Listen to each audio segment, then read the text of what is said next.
A ideia é a gente fazer uma fala introdutória e vai ter perguntas, não vai, Lígia? Sim. Então, você pode perguntar sobre um amigo seu que tem um problema muito sério, né? Então, daqui a pouco você pode fazer a pergunta. Eu vou ver se a gente vai conseguir, né, perder a vergonha e participar. Eu trabalho, como eu disse, na área de sexualidade, sou pastor, eu sou de Belém do Pará, é mesmo lugar onde Jesus nasceu. E minha esposa e eu trabalhamos desde 2005 com esse tema da sexualidade. Amém, irmãos? Então vocês estão prontos para isso? Amém. Vocês estão prontos para pensar nesse assunto? Amém. Então vamos embora. Olha, a sexualidade é um assunto muito importante, por quê? Porque a gente hoje vive uma série de desafios, né? De coisas que estão acontecendo de maneira muito rápida, muito intensa, dentro de casa, dentro da igreja, em vários lugares da sociedade. A gente às vezes não sabe como se posicionar. Você sabe qual é a frase que eu mais ouço nos últimos 17 anos? É uma frase que você já disse. Agora eu vou dizer uma frase que você já disse. Se você não disse, eu ouvi essa frase mais de uma vez, com certeza, de um crente. A frase é a seguinte: a igreja não está preparada. Quem já disse essa frase? Com certeza você já pensou, você já ouviu. A igreja não está preparado. Então, quando a gente vê alguns temas, né? Quando a gente pensa em algumas coisas assim ligadas a coisas mais contemporâneas da sexualidade, a coisa ligada à orientação sexual, gênero, vícios sexuais, compulsões sexuais, discussões de como a Bíblia vai encarar esses assuntos, a gente tem a sensação de que a igreja não está muito preparada. Eu vou contar como foi que eu cheguei nesse ministério. Eu trabalho com isso há 17 anos. Eu tinha 20 anos, há 17 anos atrás eu tinha 20 anos, veio que eu estou velho pra caramba, né? Então eu tinha 20 anos e eu era um crente assim que nasci na igreja, sou filho de pastor, sou neto de pastor, sou bisneto de evangelista, era pastor, é quase uma maldição hereditária, mas é uma bênção. Então a gente vinha de muito tempo de crente e eu vivi uma vida muito certinha, eu não tinha assim grandes problemas na área da sexualidade. Só que eu estava na igreja, eu queria sair, evangelizar, e até que a gente começou a evangelizar moradores de rua lá na cidade de Belém, e a gente encontrou um grupo de travestis. Naquela época, a gente percebeu algumas coisas. Primeiro, a nossa ignorância, como a gente não conseguia lidar com esse assunto. A segunda coisa é que aquela galera que estava naquela zona de prostituição, travestis, eles eram de origem cristã. Então a maioria deles havia estado em igrejas como as nossas. E eles estavam ali. E a outra coisa era a ideia de, poxa, essa galera, como é que ela é recebida dentro da igreja, né? E aí aquela ideia de que, a gente não consegue receber, a gente consegue lidar, o que a gente vai fazer? E a gente percebeu que tem muita necessidade de entendimento sobre esse assunto. Não só fora da igreja, mas também dentro da própria igreja. Todos nós enfrentamos questões da nossa sexualidade. Mesmo que não seja uma questão ligada a alguma coisa assim, ao campo, né? Um pouco mais diferente, mesmo que seja heterossexualidade, sexualidade sempre é um desafio. E eu queria tentar entender com você por que isso é assim. Então o ministério ele parte desta inquietação. Como é que a gente pode pensar na nossa sexualidade, seja ela heterossexual, mesmo que alguém experimente atração pelo mesmo sexo, atração por ambos os sexos, e assim por diante, conflitos de gênero, como é que essa pessoa vai lidar com Deus, como é que ela vai lidar com a palavra de Deus, como é que ela vai lidar com isso? Esse é o nosso foco, né? Então eu queria começar dizendo, irmãos, o seguinte: lá em Gênesis, a Bíblia diz o seguinte, um texto que você conhece muito bem: façamos o homem a nossa imagem e semelhança. Então Deus então os criou, macho e fêmea os criou, Deus os abençoou e lhes disse: sede fecundos, multiplicai-vos e enchei a terra. Quem conhece esse texto? Esse texto é interessante porque está lá em Gênesis 1, 26 a 28, e ele fala da primeira bênção da Bíblia, do primeiro mandamento da Bíblia. E a primeira bênção da Bíblia fala sobre relação sexual, porque fala assim: Deus os abençoou e lhes disse: sede fecundos. O que é ser fecundo, gente? Ser fecundo é plantar árvore? Não. Amém ou não? Não. Vocês estão rindo por quê? Ser fecundo é o quê? Ter muitos filhos. Tem a ver com filho, tem a ver com sexo, né? Porque a relação sexual é onde a relação sexual está ligada à vida, está ligada a coisas muito positivas. Então, mesmo antes de haver pecado no mundo, um mundo perfeito, já havia sexualidade. Agora, olha bem para mim aqui, prestando atenção aqui, ó. Sexualidade não é sexo, não são sinônimos. Sexualidade, falar de sexualidade não é falar sobre fazer ou não sexo, porque nós somos um pouco mais complexos do que isso. Todo mundo tem sexualidade toda hora, mesmo que esteja em abstinência sexual. Mesmo que eu não faça sexo, eu não estou com a minha sexualidade desativada. Alguém já viu a expressão vida sexual ativa? Quem já viu essa expressão? A expressão é meio maluca, né? Porque é como se a gente não fizesse sexo, alguém que não faz sexo tem uma vida sexual desativada. Isso não é verdade. Então, sexualidade é mais do que relação sexual. Eu vou tentar trazer um conceito para a sua cabeça, assim, bem básico. Sexualidade é a administração de pelo menos 3 coisas. Então, na nossa sexualidade, nós administramos, nós cuidamos, nós lidamos com pelo menos 3 coisas. Preste atenção. Antes de eu falar as 3 coisas, entenda. A sexualidade é uma dimensão humana criada por Deus e que está sob a nossa administração. E a gente precisa saber como administrar. Quem tem botijão de gás em casa aqui, levanta a mão, deixa eu ver. É uma pergunta idiota, né, gente? É uma pergunta muito idiota. Mas você tem botijão de gás em casa. Minha risada é assim mesmo, gente. E o botijão de gás, ele mata todo mundo se ele explodir. Mata ou não mata? Mata. Vocês são terroristas? Não. Você quer matar alguém? Não. Por que você compra uma bomba e coloca dentro de casa? Por quê? E é engraçado porque você solta o gás no fogão e toca fogo no gás. Não toca fogo no gás? Você está maluco? Por que você faz isso? Porque aquilo tem um potencial de te abençoar, de resolver o teu dia, mas tem um potencial de te destruir. Depende de como você administra. Então a sexualidade não é um demônio, não vem do mundo, não é um pecado, não vem das trevas, é de Deus. O problema é que nós precisamos aprender o que fazer com ela. Você está entendendo? Veja, se eu te der $1 milhão hoje, quem quer $1 milhão? Pergunta idiota de novo. Se eu te der $1 milhão hoje, você se torna uma pessoa necessariamente melhor? Não. Não, por quê? Porque $1 milhão não vem de Deus, é do diabo, é mal? Não, porque depende do que você faz. Então entenda, gente, a gente por muito tempo demonizou a sexualidade. A gente pensa nela como um problema. A gente pensa nela como um pecado. Na verdade, a origem dela é Deus. O problema é que a gente precisa aprender como administrar. E eu falei que são 3 coisas, eu vou falar daqui a pouco. Mas deixa eu contar uma coisa. Quando eu era menino, era adolescente, eu falei que eu fui criado na igreja, né? Eu lembro que eu queria parar de ver pornografia. Eu não conseguia parar de ver pornografia. E naquela época não tinha YouTube, né? Então eu não sou. Tem gente muito pior que eu aqui, né? Velhos, né? Eu sou novo. Mentira, eu sou velho também. Sou velho no espírito. Eu sou muito velho no espírito. Inclusive eu cheguei aqui em Guarulhos e a primeira coisa que eu fiz foi esquecer minha carteira no avião. De tão velho que eu estou. Eu estou muito leso. Gente do céu, pelo amor de Deus. Mas já achou minha carteira, gente? Eu estou aliviado já. É uma desgraça, velho. A gente vai ficando prejudicado, né? Na cabeça. Verdade. Completamente doido. Gente do céu, deixa eu focar. Irmãos, eu era adolescente, eu não conseguia parar de ver pornografia. Aí eu orava como? Eu orava assim: Deus, eu preciso que o Senhor tire de mim. Não levante a mão quem já orou assim. Mas eu sei que você orou.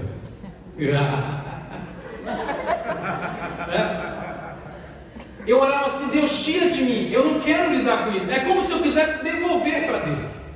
Deus me deu um corpo sexuado. Deus me deu uma coisa sexual, atração sexual. E eu falei: Deus, tira, sai, não para, solta, não quero lidar, eu quero sumir, eu quero virar assexuado, eu quero me castra. Amém, irmão? De pegar faca, gente. Tem uns irmãos que oram com a peixeira. Fala assim: me castra, me tira, eu não quero esse negócio. Irmãos, Deus não vai arrancar a sua sexualidade. Ele não vai apagar a sua sexualidade. Ela não vai desaparecer. Você vai ter que criar maturidade para lidar com ela. Então a nossa oração tem que ser: Deus, eu preciso que o Senhor me dê maturidade suficiente para glorificar o Senhor em meio à minha sexualidade. Porque foi o Senhor que criou. Agora, por que será que a gente tem problema de administrar? Por que não é tão fácil? Porque, irmãos, a Bíblia conta uma história, você sabia disso? Toda a Bíblia conta uma história só. Qual é a história? É a história de um Deus que criou tudo perfeito e que o homem caiu. E Jesus veio redimir. E um dia ele voltará para consumar a obra. Essa é a história da Bíblia. Então, nós somos seres caídos. Tudo que sentimos não é consequência apenas da criação perfeita de Deus. É da criação e da queda. Então veja, eu era adolescente, eu não conseguia parar de ver pornografia. Porque o que eu fazia? Eu me orava, lia a Bíblia. Mas quando eu saía da igreja, olha, às vezes dentro da igreja, aí fica claro. Aí eu saía da igreja, aquilo me atraía de novo. E eu não conseguia lidar com este fato. A atração por aquilo definia o que eu fazia. E eu acabava voltando a consumir a pornografia. Vocês estão me acompanhando aqui? Eu estou falando mal de mim para não falar mal de você, eu falo mal de mim, tá bom?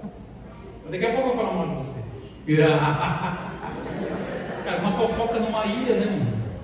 Como é que é a fofoca aqui, pastor? Aqui, Belo Horizonte não é uma ilha, é fofoca na Canela. Como é que é uma fofoca numa ilha? Uma boa pergunta. Olha que legal. Todo mundo fica sabendo. Como é que é?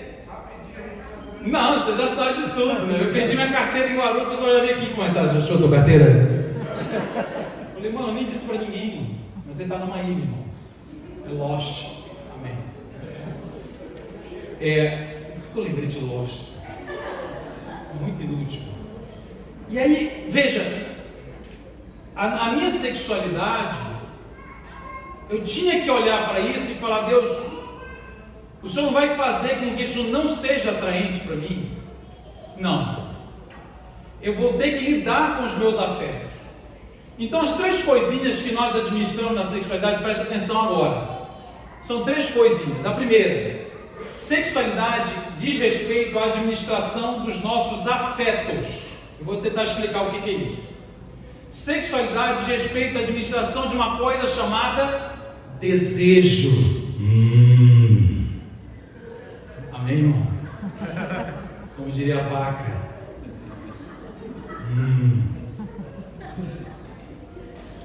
O terceiro é a administração de uma coisa que você gosta. Prazer. As irmãs rindo ali, velho. As irmãs não têm mais idade para isso. Ô zoando, irmã, só tá, é nós. Três coisas que nós administramos: afeto. Qual é o segundo? Vocês não prestaram atenção, vamos lá de novo. Qual é o primeiro? Afeto. Segundo? Prazer. Terceiro? Prazer. Ó, presta atenção. A sexualidade é lidar com essas coisas, não é? Gente, não é fazer sexo apenas. É claro que fazer sexo faz parte da sua sexualidade. Não é isso. É o que você está fazendo com essas coisas. Os nossos afetos, os nossos desejos e o prazer. Como é que eu vou lidar com isso? Para quem que eu vou viver? Eu vou oferecer essas coisas quer dizer, essas coisas serão direcionadas, serão regidas para a glória de Deus ou para a glória de uma criatura. É só isso que você vai ter que aprender a fazer. Ou eu vivo essas coisas para a glória de Deus e fazendo de Deus a minha fonte de realização e felicidade, ou eu viverei essas coisas para a glória da minha própria pessoa, fazendo eu mesmo minha fonte de felicidade. Então nós estamos gerenciando essas coisas. Vamos pensar em cada um. O que vocês acham que é o mais fácil? Vamos lá. Afeto, desejo ou prazer? Qual é o mais fácil? Todos, a gente fala que aqui é ilha, fala. Afeto é mais fácil. A senhora é espiritual, né? A pessoa de carnal não diria isso, né? Afeto parece fofo, né? É fofo, é afeto. É uma coisa tão... A gente faz assim. Eu odeio esse negócio. Não sei fazer coração. Afeto parece ser uma coisa assim até espiritual. Não é sexo. É afeto. Isso não faz o menor sentido. Cara, na verdade, uma das coisas mais difíceis de lidar são os nossos afetos. Você já viu alguém decidir? Vou dar um exemplo só. Um exemplo banal, simples, tá? Depois eu entro nos mais complicados. Você fala assim, um moleque chega aí, moleque não, gente, um irmão, né? Desculpa. Um moleque chega aí e fala assim, eu vou casar, eu só vou namorar se a menina for crente. Amém? Aí ele vem na frente, ele decide, fala assim, não, eu só vou namorar e casar, só vou namorar se for crente, porque senão é julgo desigual. E ele leu a Bíblia, ele se converteu, ele decidiu, ele chorou, ele babou aqui na frente, ele rolou, falou em 3 línguas.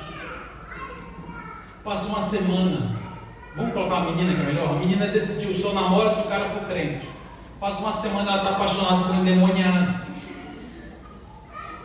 Aí eu falei, mas por que ela está apaixonada por esse endemoniado?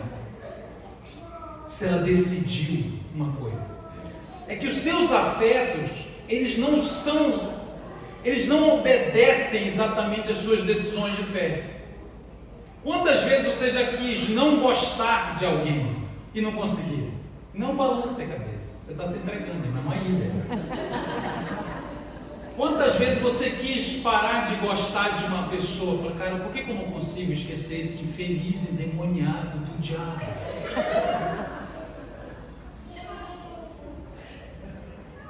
E quantas vezes se eu te falasse assim, você precisa gostar da sua tia, você odeia a sua tia, lógico, você tem cara.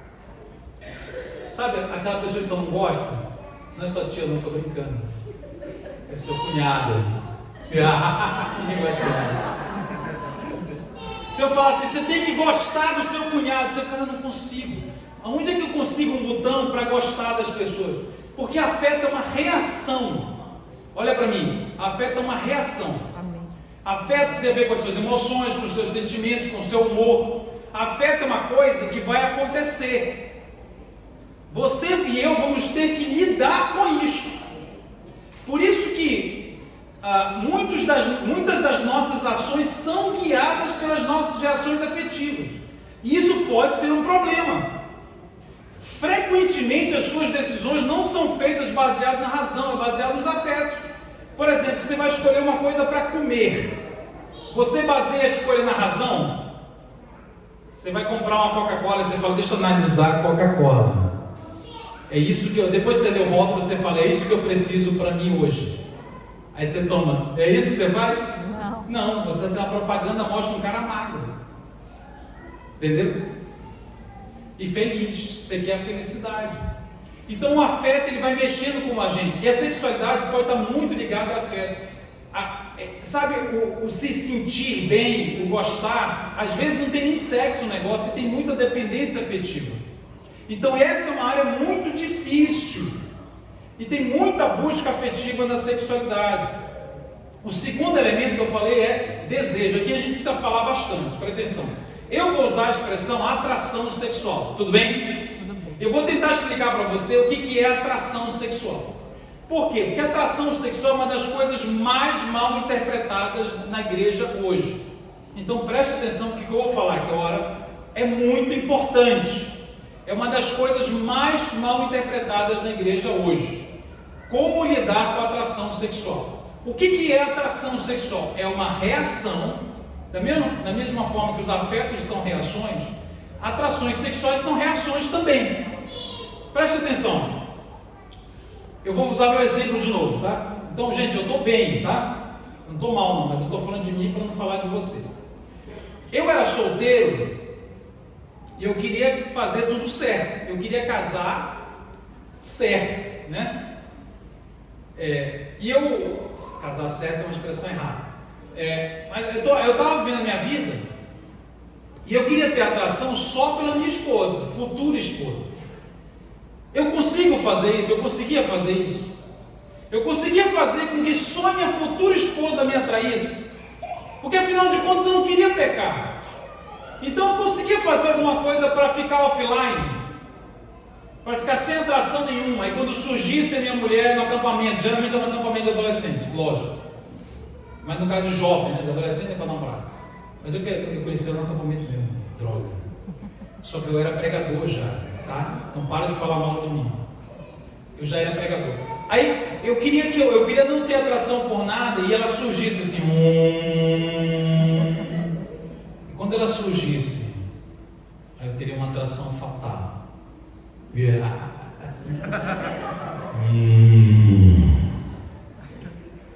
Você já viu Crepúsculo? Já? Você não viu Crepúsculo, irmão? Tem que orar mais. É um filme do vampiro. Ele é o Batman. Você não sabia que o Batman é o vampiro? O Batman é o vampiro. Enganaram você. Mas lá no Crepúsculo, quem viu Crepúsculo, não levante a mão. Para com isso. Não é para ver isso não. No Crepúsculo tem uma peste que o Jacob. Você sabe quem é o Jacob? Você sabe quem é o Jacob? Caramba, mano. A irmã tá ligada no Jacob. Cara, o Jacob é um louco. E ele tira a camisa no Alasca, velho. Cadê ele? Eles cortaram o microfone. Tá falando muita besteira aí. Tem outro microfone. Alô? O Jacob, ele tira a camisa no Alasca. Não faz sentido. E aí quando ele olha para a filha do vampiro, ele tem uma coisa chamada imprint. Vocês estão ligados no imprint? Você está ligado no imprint? Não é possível. Aqui, ó, vai voltar. O Satanás está agindo aqui. Vai parar. Tá amarrado. Dá uma look aí. Dá uma girada no mundo. Ó. Que isso, hein? Não sei nem por onde eu olho.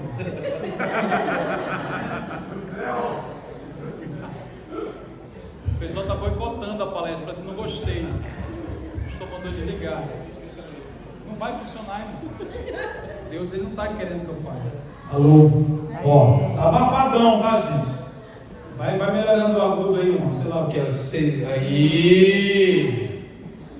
Então, eu queria mais ou menos aquilo. Era ter atração só pela minha mulher. Eu consegui? Não. Todos nós, agora olha para mim. Todos nós convivemos todos os dias com atrações sexuais que nós não escolhemos. Com atrações sexuais que, se nós pudéssemos escolher, nós não escolheríamos. E eu casei. E o solteiro acha que quando ele casar, como ele vai fazer sexo com o cônjuge, ele vai ter atração só pelo cônjuge. Uma vez eu fui no retiro de adolescente, pastor, e tinha um moleque, um menino falou assim: pastor, eu posso fazer sexo todo dia na lua de mel? Porque são 15 anos esperando. Eu fiquei preocupado. Você já viu aquela hidrelétrica rompendo assim? E a menina assim? Eu fiquei com medo da menina. E ele achava que ele ia fazer sexo todo dia no casamento. E que ele ia então resolver todo tipo de problema com atração. Porque ele ia ter atração só pela mulher dele. Eu falei, cara, você pode fazer, dá cãibra. Mas você pode fazer. E aí, só que isso não vai resolver o problema de lidar com as atrações. Por quê?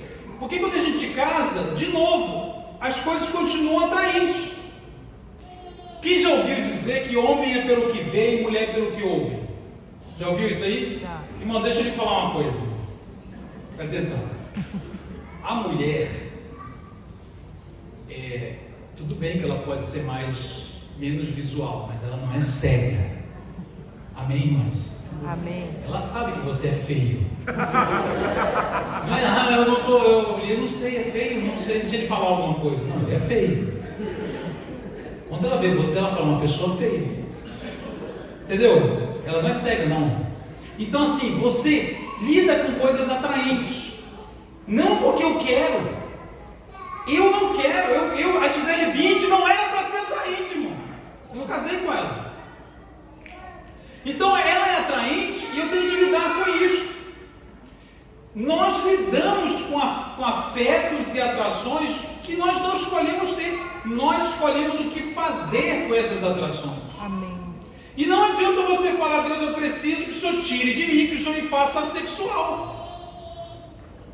Não é isso que Deus quer. Ele precisa te ensinar a viver pelo que você crê enquanto você convive com coisas que sente. O resumo do Evangelho é aprender a viver pela fé. O que é viver pela fé? é viver por aquilo que é correto, a palavra de Deus, em meio aos meus sentimentos. Eu não vou viver pelo que é certo, porque eu não tenho sentimento contraditório. Eu não deixo de adulterar, porque o adultério não me atrai. É claro que eu sou suscetível à tentação de adultério. Portanto, os meus afetos e as minhas atrações, eu estou falando de heterossexualidade por enquanto. Essas atrações, elas simplesmente fazem parte da zona de tentação. Eu estou vivendo isso.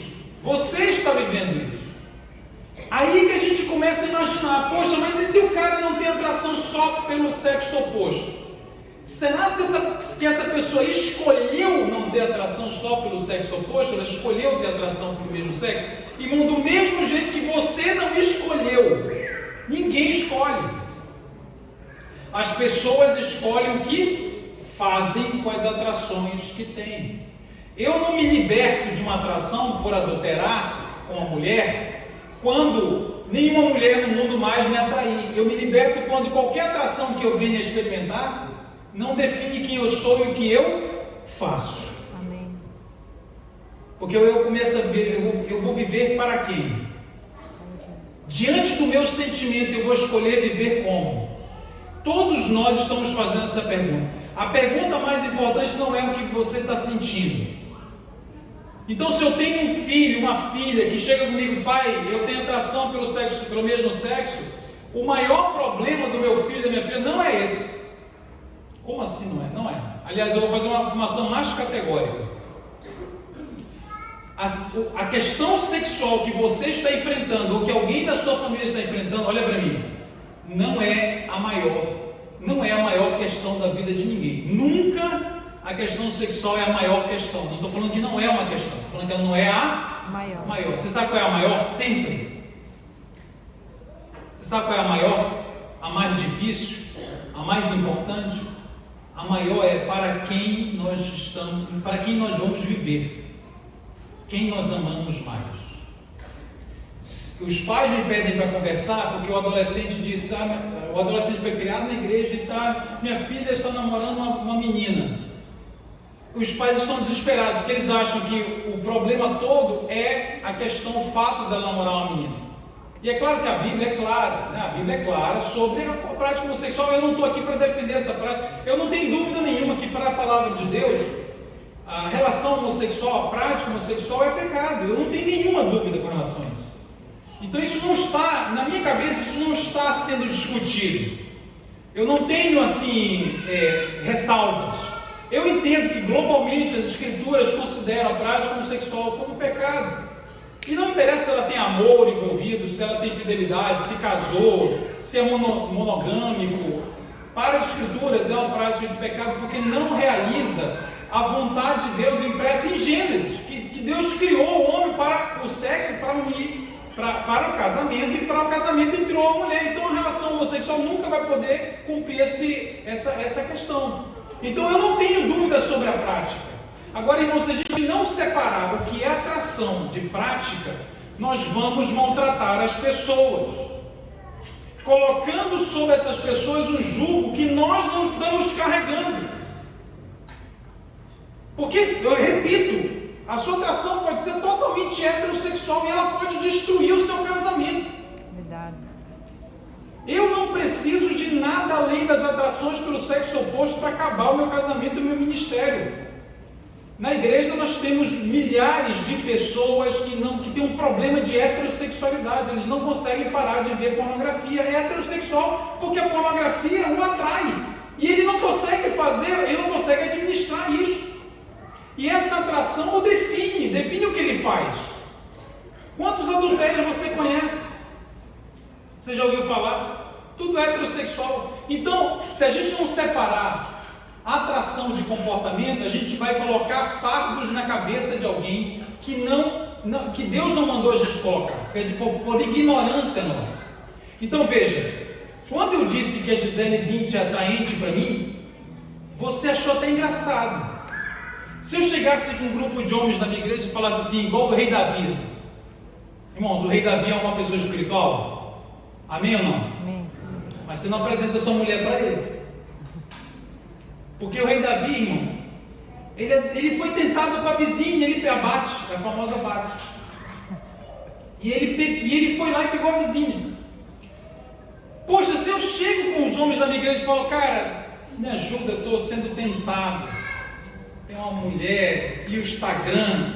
Quando eu vou passando o Instagram, tem umas irmãs, né? Umas irmãs. E aquilo me atrai, e eu não estou vendo não, mas os caras vão olhar para mim e falar assim, eu sei como é que é, vamos orar, vamos se ajudar, vamos. Porque o hétero, cara, ele é tentado, ele se sente até mais macho. Não, sou homem mesmo. Tudo bem. Você que é mulher e é tentado por um Brad Pitt, Brad Pitt é uma pessoa com dinheiro, gente. Não tem nada a ver com a beleza. Que piada podre. Piada podre. O que eu estava falando? E você se sente bem. Só que você imagina que eu chego com você e falo assim, me ajuda porque a minha tentação não é heterossexual. Ah, você está em pecado? Não estou em pecado. Eu estou falando que eu preciso de ajuda, eu estou sendo tentado. Você vai me ajudar, irmão? Ou você vai me olhar como superior? Porque a gente olha como. Mas aí o quê? Não, ainda bem que eu não sou isso aí. Você não é o quê? Irmão, todos os nossos corações produzem cobiça. Uns de um jeito e outros de outro jeito. Não tem nenhuma coisa que é menor pecado. Então eu não estou dizendo que a homossexualidade não é pecado. A prática é pecado, assim como tem tantas outras. Já deixei isso claro. Eu estou dizendo é que Deus salva pessoas e essas pessoas às vezes não têm atração só heterossexual. E elas têm que fazer o quê? Elas precisam do Evangelho. Elas precisam do quê? Do Evangelho. Tem outro Evangelho para elas? É o mesmo que é para mim. Irmãos, quando eu contei a história do que a gente encontrou os travestis, eu não fui gay, irmãos. No Instagram, metade acha que eu fui gay, mudei de sexo 3 vezes. E metade tem certeza. Uma vez chegaram com a minha mulher e falaram assim, como é que é ser casado com ex-gay? Ela olhou e falou assim, como assim, irmão? Tá doida? Mentira, ela disse, não, ele não foi gay não. Aí a irmã quase disse assim, ele não te contou? O pessoal jura, né, velho? Esse cara fala muito desse assunto. É viado. Desculpa o francês. E eu não, é uma decepção. Você desculpa, meu testemunho é muito chato. Eu nunca matei ninguém. Nunca cheirei orégano. Não engravidei a filha do baterista. São coisas que os evangélicos fazem geralmente, né? Isso aqui é banha, não é silicone, não é gordura mesmo. Não fui travesti. Eu casei virgem. Gente, dá até uma dor. Dá até uma vergonha. Muito chato, você desvia. Se eu contar meu testemunho, você desvia. Assim, cara, eu vou embora, vou pro mundo, porque esse negócio é muito monótono. E eu casei sem beijar na boca, né? Que era a época do auge. Você tá ligado, Luiz? Tô ligado. A época do auge da corte. Tinha um casal na igreja que fez corte, veio na frente, viu, pastor? Falou assim, nós não beijamos até o altar. A menina engravidou. Foi muito legal. Porque não precisa beijar para engravidar. Eu não tinha feito essa conta. Vocês que são pessoas da ilha, vocês ficam fazendo contas, né? Casou, engravidou, você fica quantos meses? Qual foi o dia mesmo do casamento? Você é uma pessoa má pra caramba, eu sei que você. Você é muito má, velho. Coloca no Facebook as contas. E aí eu namorei sem beijar, casei virgem. Quando eu cheguei diante dos travestis, parecia que eu era de um planeta e aquela galera era de outro. Você sabe por que Deus me colocou nesse ministério? Eu nunca planejei, eu era muito retardado. Lá em São Paulo eu falei que eu não podia falar a palavra retardado. Já falei 3 vezes. Mas eu era muito retardado. E eu queria evangelizar, e aí eu fui para os mendigos, né? Chegou lá com os travestis, a gente não queria, a gente não sabia de nada. Deus me colocou, sabe por quê? Porque não tem um evangelho para mim e um para o LGBT. Não são duas igrejas. Se tem um irmão na sua igreja que tem atração pelo mesmo sexo, esse problema também é seu. Porque a igreja é uma só. Verdade. Não tem uma galera e a gente. Deus coloca gente na igreja que, se dependesse de nós, não estaria lá. Deus humilha os nossos preconceitos, colocando gente na igreja que, se dependesse das nossas escolhas, não estariam lá, porque a gente não gosta de certas coisas. Só que, irmão, presta atenção, eu preciso entender que, como o meu coração cobiça, o coração do fulano cobiça, porque nós somos seres caídos. E veja, a minha cobiça não é menos pecaminosa, não é menos destrutiva. Isso não significa que eu vou tratar aquilo com menos rigor. Significa que eu vou separar o que é atração, o que é comportamento. Comportamento existe para... Veja, aí alguém fala assim, poxa, mas Jesus não disse que basta eu olhar com intenção impura, Mateus capítulo 5, 28. Jesus disse isso. Sim. Que basta eu olhar com intenção impura, eu já adulterei. Como é que você está falando que não é pecado a atração? Deixa eu te falar uma coisa. O que Jesus está falando, ele está falando da cobiça. Cobiça é um comportamento. Por quê? Porque cobiça é um ato voluntário da sua mente. Você acha que cobiça não é comportamento? Sabe por quê? Porque ela é mental. É um ato mental, é um ato de foro íntimo. Então a gente acha que a gente não escolheu. Veja, a atração acontece. O que é cobiça? Presta atenção. Cobiça é pôr a atenção, pôr os meus olhos, a minha mente, a minha imaginação, focar. Cobiça tem a ver com a atenção que eu dispenso a algo. Então, se está com alguma coisa me atrai, eu decido se põe a minha mente ali ou não. A Bíblia manda eu fugir da imoralidade. Por quê? Porque se eu não fugir, eu vou colocar minha mente ali. Porque aquilo é atraente. Se não fosse atraente, eu não fugiria. A cobiça está lá nos 10 mandamentos. Não cobiçarás a mulher do... Ou seja, presta atenção, cobiça tem a ver com aquilo que não me pertence, com aquilo que não foi me dado por Deus. Deixa eu fazer uma pergunta. Deus me deu a pornografia para me acalmar? O que você acha? Não. A pornografia me atrai. Deus me deu aquilo ali para me relaxar? Não. Então, se eu vou lá e busco a pornografia, eu estou buscando algo que não é meu, não me foi dado por Deus. É buscar fora de Deus. O Davi, ele busca a vizinha. Você sabia que Davi era casado com mais de 20 mulheres, pelo menos? Você estava ligado nisso ou não? Não. Agora você está com raiva de Davi. Eu estou aqui solteiro, numa ilha. Davi casado com uns 20, mais 20. Por que Davi pegou a vizinha se ele tinha um monte de mulher para fazer sexo? Fala para mim. Porque, presta atenção, a cobiça é sobre o que você não tem, não importa o que você tenha. Não importa o que você tenha. Tanto é que Natan, quando confrontou Davi, ele contou a história de um cara rico que pegou a propriedade de um cara pobre. Você está ligado na história? Ele foi lá e pegou a única ovelha do vizinho pobre. Ele fala sobre o que é e o que não é meu. A cobiça é pôr a minha mente, a minha atenção, os meus olhos, o meu coração naquilo que não é meu. Irmãos, no Jardim do Éden, você sabe como eu imaginava o Jardim do Éden? Eu imaginava como era tipo assim, 2 árvores, tá ligado? 2 árvores. E Adão e Eva pelados, a paz do Senhor, sentado no banco, o dia inteiro olhando para as 2 infelizes árvores. 50% proibido. Então eles olhavam e falavam assim: pode, não pode, pode, não pode, para, não pode.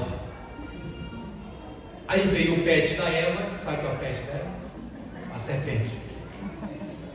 Você sabe, você que fala com o pet? Você não tem cara de que fala com o pet. Mãe de pet. Ela falou com a serpente. Aí a serpente fez, olha, quantas árvores eram para eles comerem? O texto diz: de toda a árvore do jardim comais. Só tinha uma que não era para comer. Eles tinham todas as outras. O que a serpente faz Eva? O que a serpente leva Eva a fazer? Ela tira os olhos do que tudo que ela tinha e coloca na única árvore que não era dela. Você está entendendo? Qual é o contrário da cobiça? Se eu estou cobiçando, se eu estou aqui olhando, imaginando, fantasiando com uma mulher que não é minha esposa, com um homem, seja lá o que for, com um corpo que não é meu, que não me foi dado. O contrário desta vida é uma vida onde não tem atração nenhuma. Para não cobiçar, Deus tem que tirar todas as minhas atrações, é assim que vai acontecer? Não. O contrário da cobiça é a gratidão. Porque a gratidão é o foco naquilo que você tem. É o foco naquilo que você tem, que produz contentamento. O contrário da cobiça não é a assexualidade. O contrário da cobiça é gratidão. Contentamento. É eu olhar para o que eu tenho e falar assim, eu vou aqui, ó, eu preciso desfrutar desta vida. Cara, eu sou solteiro, não faço sexo com ninguém, não vou ter contentamento aonde? Exatamente, na vida que você tem. Na vida que você tem. Eu sou casado, eu preciso me contentar onde? No casamento que eu tenho. Eu sei que é difícil. Não, eu sei, não estou brincando, não, é difícil mesmo, porque as relações são conturbadas. Então, o problema da atração ela é involuntária. Eu não escolho, eu escolho o que faço com ela. Da atração eu posso cobiçar, ou não. Se eu estou cobiçando é porque eu estou pondo a minha atenção naquilo que não é meu, naquilo que não me foi dado por Deus. Então eu preciso diferenciar comportamento, seja ele fora do corpo ou na minha mente, das atrações. Tudo bem, gente? Deu para entender isso? Eu queria terminar falando duas coisas. A primeira é a seguinte: por que alguém sente o que sente? Muito cuidado com as explicações reducionistas.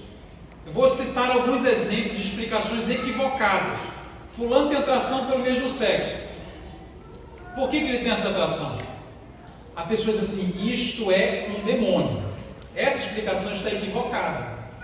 A Bíblia não associa a atração ao mesmo sexo com demônio. Não tem nenhum versículo sobre isso. É um comportamento. Irmãos, eu já atendi gente que queria ter um demônio, porque ele queria que expulsasse dele. A gente não consegue expulsar você de você mesmo. Então não é um demônio. Não quer dizer que alguém não possa ter demônio. Eu estou falando que o fato da existência disso na Bíblia não é associado a demônio. Aliás, tem um comportamento na Bíblia que é associado a demônio. E as pessoas não expulsam geralmente esse comportamento. Isso é uma mentira. Mentira, na Bíblia é dito que o pai da mentira quem é? Diabo. Aí sim, é claramente associado a demônio, a Satanás. Agora veja, a segunda afirmação é assim, ó. Isso é genético. Você já ouviu isso? Quando a pessoa fala isso é genético, ela parece mais inteligente, porque ela parece mais científica. Deixa eu te falar. Quem tem certeza que é genético, deixa eu consertar a minha fala, presta atenção. É mais ou menos assim, se você pegar um livro de um PhD que estudou a vida inteira a sexualidade, eu faço pós em sexualidade humana. Você pega um professor e ele vai explicar por que alguém tem a sexualidade que tem, ele diz assim, eu não sei. Eu não sei, são vários elementos ao mesmo tempo. Você pega um TikTok semi-analfabeto e ele sabe. Ele fala é genético. Por quê? Porque está falando bobagem. Veja, não é um erro bíblico, é um erro técnico. Nós somos seres biológicos, nós somos seres psicológicos, nós somos seres sociais e somos seres teológicos. Nós somos essas quatro coisas ao mesmo tempo. Não é que alguns a explicação é biológica, para outros a explicação é psicológica, para outros foi o meio social, para outras foi espiritual. A gente usa o termo espiritual errado, né? Para outros, não, irmão. É ao mesmo tempo. Então, olha para aquela parede ali. Essa parede tem tijolo? Tem. Vou fazer a pergunta de novo. Essa parede tem tijolo? Tem. Eu não sei, tem tijolo? Tem. Droga, eu sou um alfabeto de parede. Essa parede tem cimento? Tem. A parede tem ferro em algum lugar? Em algum lugar deve ter ferro. Me ajuda aí. Tem. Essa parede tem tinta? Tem. Olha aqui, ó. Se eu disser para você, a parede é tijolo, eu estou falando uma verdade? Ela é tijolo? Não. O que eu estou fazendo? Eu estou reduzindo algo complexo a uma parte. Quando você ouvir a frase, isso é genética, a pessoa está fazendo a mesma coisa. Não quer dizer que nós não temos corpo, que a genética não nos influencia. É claro que influencia. Agora, essa ideia de que existe um gene que define toda a sexualidade não é correta do ponto de vista técnico, porque ela é uma parte do ser humano. A outro reducionismo muito comum é assim, ó, foi abusado. Já ouviu isso? Já. Poxa, mas Davi, eu tenho um amigo, ele me contou que ele foi abusado quando era criança por um outro homem, e esse ele era menino, e aquilo, ele fala que ali, que sei lá, se ele está falando, vocês escutem, não tem problema nenhum. Se ele leva aqui, isso aquilo é importante na história dele, é importante na história dele, você não vai dizer que não é. Só que aquilo é um elemento numa equação. Então imagina que existe uma equação, tem x, y, z, w. Você está falando de um elemento, ele é muito importante, mas ele é só um elemento. Não crie tabela, não crie generalizações, porque isso não funciona. As pessoas são muito diversas, não tem uma única explicação. Tudo bem? Então assim, você já ouviu a expressão, é assim porque faltou o pai? Ah, mas fulano faltou o cara, tá bom, não é dizer que isso não faz sentido, mas não é só esse elemento, é sempre um complexo de elementos que vão se mesclando, não tem uma explicação única. E agora a patada final, presta atenção. Irmão, quem aqui é cristão? Você é cristão? A Bíblia que você vai usar para discipular a pessoa que tem atração pelo mesmo sexo, porque eu já falei que não tem outro evangelho, não tem outra ferramenta, não é um caminho para você, um caminho para ele, é o mesmo caminho, é o mesmo evangelho, é a mesma Bíblia, é o coração caído. A Bíblia não discute por que você sente o que sente. Você já viu algum versículo na Bíblia tentando explicar por que eu tenho atração de um jeito e você tem de outro? Existe isso na Bíblia? Não existe. A Bíblia não faz essa abordagem psicológica. Eu não estou dizendo que essa abordagem tem que ser jogada no lixo, não tem nenhum problema com a psicologia. Só que eu tenho que tratar o Evangelho como palavra de Deus, suficiente para discipular a pessoa, e tratar alguma teoria que faz até sentido como teoria que faz sentido. Não é um dogma. Não é, aqui não vai, o discipulado não pode tomar essa teoria como base. Teorias que fazem sentido, mas que tem mais a ver com a psicanálise do que com o evangelho. Eu não estou demonizando nenhuma linha de raciocínio, eu só estou dizendo assim, ó, para as escrituras, que é o que é a nossa ferramenta, a origem das coisas vem da queda. O ser humano foi criado perfeito, e ele caiu. Qual é a essência da queda? Agora, isso aqui é muito importante. Qual é a essência da queda? A essência da queda é a nossa independência de Deus. Adão e Eva decidiram que eles iam definir o que é certo e o que é errado. Eles iam se autoliderar. Eles iam viver para eles mesmos. Então, quando o pai diz assim, minha filha de 15 anos está namorando uma menina, foi criada na igreja, eu não sei o que aconteceu. Irmãos, ela olhou no espelho e falou, a partir de hoje eu vou viver o que dá vontade, eu vou fazer a minha vontade, eu vou viver para mim mesmo, eu vou fazer o que dá na telha, eu me autolidero, eu me basto, eu me sou meu próprio Deus. Irmão, presta atenção, independente da sua atração sexual, se você tomar essa atitude, se nós tomarmos essa atitude, todos nós vamos pecar, ou não vamos? Sim. E o maior problema, o mais difícil de arrepender, não vai ser o sexo que você fez errado, embora ele seja errado mesmo. O maior problema vai ser arrepender da nossa independência, de falar assim, quem manda sou eu. Porque se eu disser, eu amo mais a Cristo do que a mim mesmo, não interessa qual é o afeto que eu convivo. Porque, de novo, todo mundo que escolheu amar mais a Cristo vai ter de lidar com os seus afetos. Afetos que ele não escolhe ter, ele escolherá o que fazer. A pergunta não é o que você está sentindo, A pergunta é: quem você ama mais? Para quem você vive? Eu queria terminar dizendo o seguinte: Lucas capítulo 14, versículo 25, Jesus olhou para a multidão e falou: se você quer ser meu discípulo, você tem que fazer uma coisa. Ele não disse assim: se você quer ter meu discípulo, você não pode sentir atração X, Y, Z. Ele não disse: se você quer ser meu discípulo, você não pode ter feito o pecado Y, Y, Z. Ele disse: basta uma coisa. Sem esta coisa, você não pode ser meu discípulo. Lucas 14, 25. Você sabe o que foi Jesus disse? Ele falou assim: se aquele que vem a mim não me amar mais que o seu pai, que a sua mãe, que o seu cônjuge, que o seu filho, que a sua filha, que a sua irmã, que o seu irmão, se não me amar mais do que a si mesmo, não pode ser meu discípulo. Você sabe por quê? Porque se aquilo que você ama mais é o seu Senhor, você sempre obedece quem você ama mais.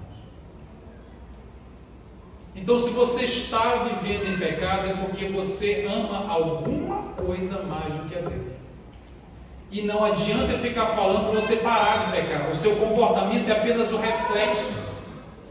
Davi, você não está entendendo, eu não consigo parar de adulterar. Adianta eu chegar com a pessoa e falar assim: para de adulterar, é errado. Ela sabe.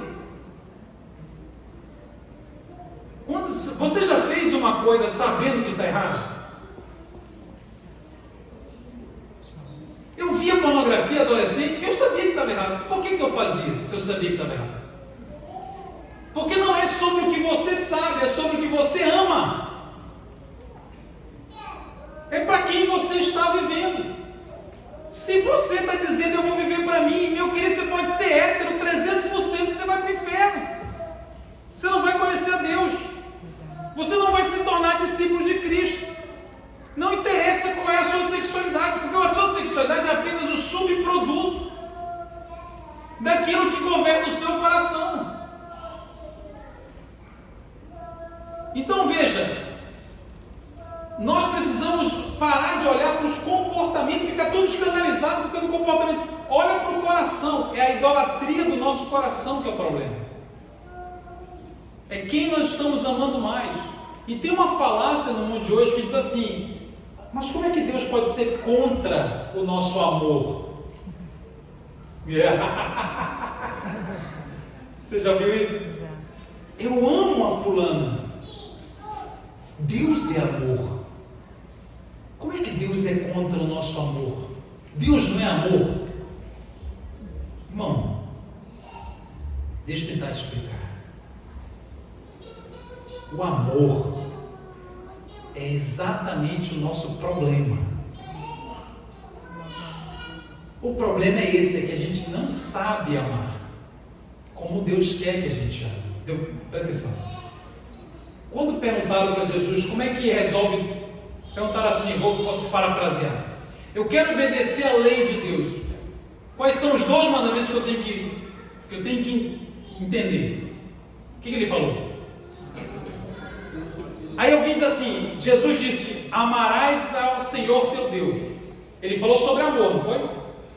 Porque, como eu disse, toda raiz é quem a gente ama mais. Jesus falou: ame a Deus e ame ao próximo. Falou isso ou não? Não, Jesus não falou isso. Eu peguei você agora. Você está dormindo. Eu vou perguntar de novo. Jesus disse: ame a Deus e ame o próximo. Ponto. Foi isso que Jesus disse? Não, ele falou: ame a Deus de uma determinada forma. O problema não é amar a Deus. Todo mundo quer amar a Deus. O problema é amar a Deus mais do que a tudo. Irmão, o problema não é amar o próximo. O problema é amar o próximo de uma determinada forma. Qual é a forma? Aí é que está o problema. Porque eu quero amar o próximo, eu quero amar do meu jeito. Eu quero amar a Deus, mas eu quero amar do meu jeito. Caramba, Deus diz uma coisa: Ah, eu gosto tanto dele, eu acho que eu vou amá-lo do meu jeito.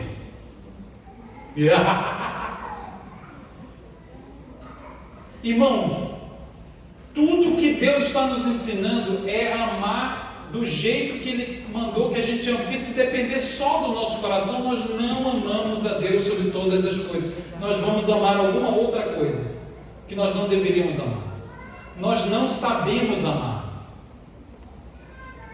Mas eu leio na Bíblia toda hora, amar. Você quer uma dica? Leia 1 João. João passa o livro todo dizendo o quê? Ame aqui. Não é isso que João faz? Você sabe qual é o último versículo de 1 João? No último versículo, João muda de assunto. Ele diz assim: cuidado com os ídolos. João mudou de assunto? Ele não mudou de assunto.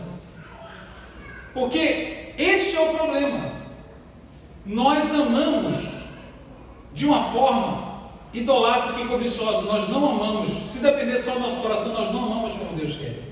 Só que a gente lê amor e acha que Deus está falando que a gente sabe amar. Quem aqui tem filho pequeno? Olha, quantos anos tem um menino? Menina ou menino? Tem dois, um de 8 e um de 3. Imagina um moleque de 8 anos. Lento. Puxou para o pai. E o seu filho fala assim: eu não sei fazer ovo frito. Você está me acompanhando? Presta atenção. Ele não sabe fazer ovo frito. Como é teu nome? Eric. Então Eric, ele vai fazer o seguinte: ele começa a escrever sobre como fazer ovo frito, porque ele vai sair de casa e ele tem que dizer para o menino como fazer ovo frito. Vocês estão me acompanhando? Não dorme. Ele escreve ovo frito, ele coloca a história do ovo frito, e como faz o ovo frito, e quem fez o ovo frito, e o fulano que fez o ovo frito deu errado. Ele escreve 3 páginas sobre como fazer o ovo frito. Ele faz um vídeo no YouTube, um tutorial, ele joga de ladinho, ele aponta frases, ele entrega para o menino. Esse menino está lendo sobre fazer o ovo frito, é porque ele sabe? Ele está lendo exatamente porque ele não sabe. Então quando você lê na Bíblia, ame desse jeito, é porque você não sabe amar.